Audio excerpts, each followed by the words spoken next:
आए उपभोक्ता समिति से कोठा गेल है शाखा प्रमुख लोग भी तेरी के सफा आषाढ़ होते सफा कुत्ता लेखा लोग माने पीछे वाला वाले झोंक जाले सफाई जल्दी कत फाइल बंद करेला मोबाइल वाले सब बंद करके जल्दी चप्पू लेके जोता ना रे कलिया गिर ना ले जो वो तो पहुंच जा दूसरा साइकिलों से पहुंच जाता वैसे वैसे आदमी कम बहुत चौपुर ले जो के जाने ना दिए सुन ले आ वहाँ जितना मोबाइल पर चलावल सब बंद करके पर्सनल मोबाइल चालू करेला आई पूरा डेरा लेके हाकिम साहब अकाउंट से पूरा भेज दूंगा हम पहुंची देरी तक देर में ठीक बा सुने ने कौनो के चेक देवे के नहीं के जोले हम नाम तो हम देख हम केकर कितना कटाइल बा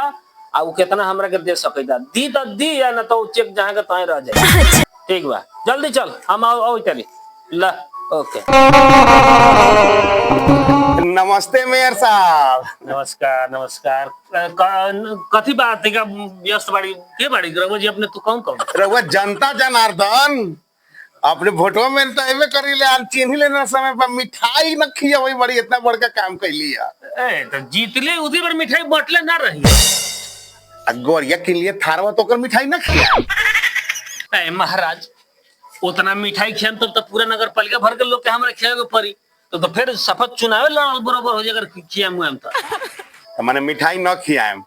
हमरा तो बुझाई था मेयर साहब हु अपने के गोरिया जन उल्टल रहे हमरा बुझाई था वो जानबूझ के उल्टौले रही थारवा किनेला ए महाराज जानबूझ के अपने गाड़ी कैसे उल्टा देते जानबूझ के ना उल्टौले रहती तो अपने में रहती ना गाड़ी तोहनी के ई काम बा का करे से कह कितना कमा ले लिया मेयर साहब 3 साल में की एक के बार थारे किन ले लिया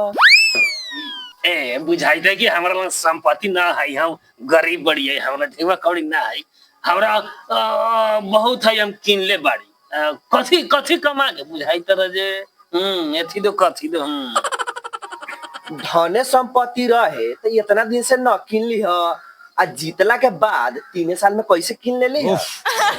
ए बुझाई कह देली तो समझे के चाहिए तो बोलू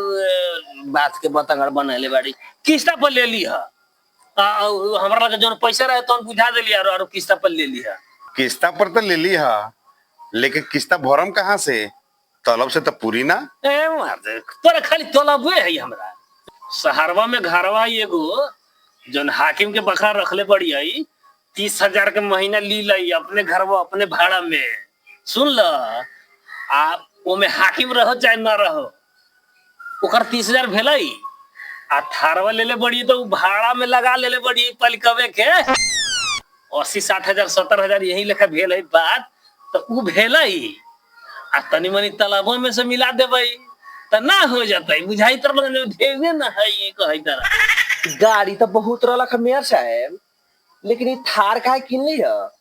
ई सब खाली गुंडा के चढ़े वाला गाड़ी है अपनहु गुंडाई करबै का मेयर साहब अब फिल्म के 2 कॉपी करे वाला हुआ फिल्मों में ना देखला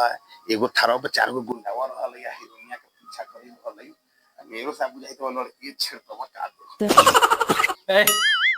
कथि खुसर खुसर बात भाई तरह फरस बोला ना नानू मेयर साहब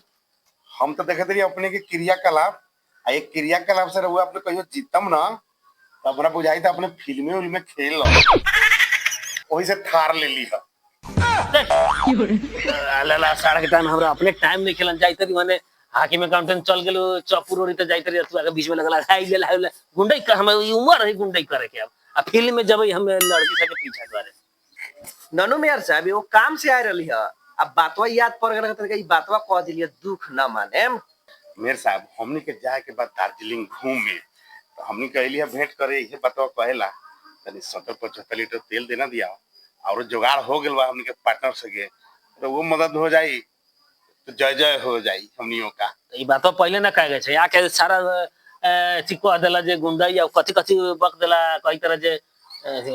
मैं बुरा ना मानम हो खल है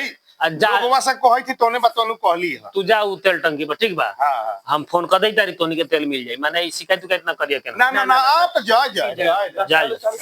जा तेल लिहन तेल आगे हम शिकायत करी त हमरा सामने तेल लिहन हेलो हां बबरे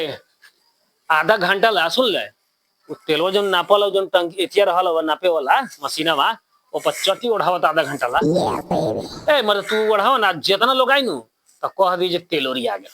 ठीक बा आ सांस यानी फेर खोल लिया उ जितना लॉस होई उतना टाइम में जितना बेचल ओकर ढेवा हमरा से ले लिया हम तेल तो लेबे करम ओकरे नाव पर हम ले लेम अब ओकनी के मिलो चाहे ना मिल तू फोन कर आ कही जब मेरे साथ से फोन करवा तेल नहीं के 500 आई है एक बेर 500 आई तब ठीक बा आ बाकी तो हम समझ लेम फिर भेटाई तरी मोबाइल जहां ऑफ कैली हो गेला 60 बीतले पे भेटाए बंद कर